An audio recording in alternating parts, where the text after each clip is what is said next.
అదొకటి. అక్రమ తవ్వకాలు, మైనింగ్ అక్రమ తవ్వకాల మీద కాదు ఈ కేసు. అట్లా అయ్యి ఉంటే గనక కేసు నిలబడదు, బెయిల్ వచ్చేస్తుంది. కాబట్టి అదైతే గనక ఆ కన్సర్న్ రిపోర్ట్లు అవన్నీ ఇవ్వమంటారు. అందుకని ఏం చేశారు, ఎస్సీ ఎస్టీ కేసు పెట్టారు.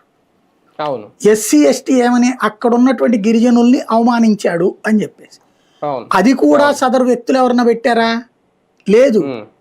ఆ ఒక అధికారి పెట్టాడు వాళ్ళని దూషించారని చెప్పి. ఎస్సీ ఎస్టీలను దూషించారని ఒక అధికారి ఇచ్చిన complaint. That means automatically fabricated కదా. ఎస్సీ ఎస్టీ కేసు నన్ను తిట్టారని ఆ బాధితులు పెట్టలా, ఎస్సీ ఎస్టీలను తిట్టాడని వీళ్ళు పెట్టారు. ఆ ఆస్పెక్ట్ లో లోపల పెట్టారు. ఇప్పుడు దీని పాయింట్ అడ్డం పెట్టుకుని ఒక ప్రొసీజర్ చేస్తారు. ఇప్పుడు ఆయనకి బెయిల్ రానియరు. ఎట్లాగా, ఎస్సీ ఎస్టీ కేసులో అంత తొందరగా బెయిల్ రాదు, మినిమం 3-4 నెలల దాకా బెయిల్ రాదు. దానికి తోడు అతని మీద ఆర్మ్స్ యాక్ట్ కింద కేసు పెట్టారు. ఏదైతే ఈ క్వారీల్లో తవ్వేటప్పుడు ముందు బ్లాస్ట్ చేస్తారు. ఆ బ్లాస్ట్ చేసినటువంటి పేలుడు పదార్థాలు అందరి దగ్గర ఉంటాయి అక్కడ, అవి అక్రమంగా ఉన్నాయి అన్నటువంటి పేరుతో కేసు. అది కూడా ఈయన దగ్గర ఏమైనా దొరికినాయా? లేదు.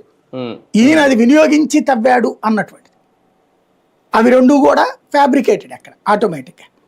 ఇప్పుడు దీంట్లో ఏంటయ్యా అంటే, ముందు ఆ రెండు ఉన్నప్పుడు నాన్ బెయిలబుల్,